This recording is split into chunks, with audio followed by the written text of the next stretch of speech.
Hello, my dear Scorpio. Collective reading or candle collective reading, my dear.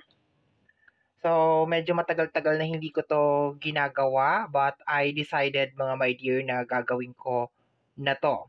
So, it is a combination, my dear, ng tarot card and candle collective reading po ito. So, without further delay, mga my dear, let's start your reading. Kukuha ko ng 3 cards dito plus yung candle, okay? Papass forward ko na lang to para hindi kayo maboring.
Okay, my dear. So, we are done. Ayan. So, sa 3 cards mo, my dear, nakakuha tayo ng 7 of Cups, the Magician, naka-reverse, my dear, yung 10 of Pentacles. So, dito, my dear, sa card natin, kung ito lang ang titingnan natin, sinasabi, my dear, na kung ano tong mga gusto mo mangyari sa buhay mo, kaya mo naman siyang kunin. Kaso, may blockage tayo kasi naka-reverse, my dear, yung ating Pentacles. So, pwedeng nasa loob to ng family or posibleng relationship kasi this is the 10 of Pentacles. So, I will be very careful or magiging aware ako, my dear Scorpio, kasi parang may something, okay? May something dito sa 3 cards na to. Itong dalawa na to, okay to.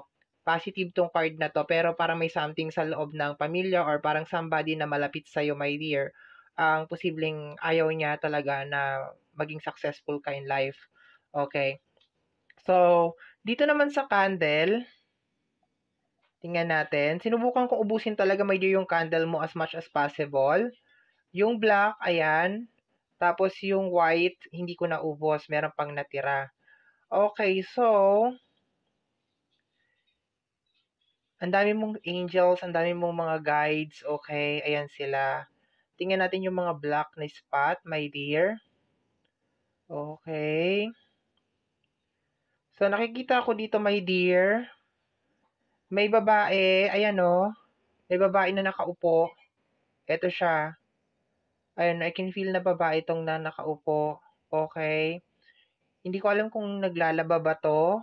Parang meron siyang inaano, parang kagaya ng ginagawa ko ngayon, para siyang nakaupo sa table. Ayan, nakikita ko siya, eto siya, ayan siya, yun yung ulo niya, ayan yung katawan niya, ayan naman parang meron siyang ginagawa sa table.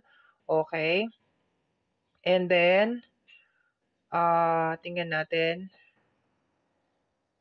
May usok, ayan yung white na area na yan, parang usok siya, my dear. Yung usok nagiging white. Ah, White siya nagiging black pataas, papunta sa mga spirit guide mo. Ayan, my dear. But your spirit guide, kinokontram niya. Pakiramdam ko, my dear, may ginagawa 'to. Ayan, oh. Baka kakilala mo nga 'to, kunwari mabait. Ayan, oh, pero may ginagawa siya. Papunta sa taas, my dear, eh. Papunta sa taas, papunta sa mga spirit guide mo, my dear. Ayan. So, parang kina-clarify nito, my dear, yung sinasabi ng card dito na somebody na parang close sa'yo, my dear, ang ayaw ka talaga maging successful. Pero nakaharang, my dear, yung iyong mga spirit guide, yung mga white na bilog dyan, that is your spirit guide, my dear. Ayan sila. Okay, so eto siya, parang meron siyang ginagawa dyan. White muna yung usok eh. So, tapos nagiging black eventually yung usok niya. Dito sa kalahati, my dear, nakita ko letter A.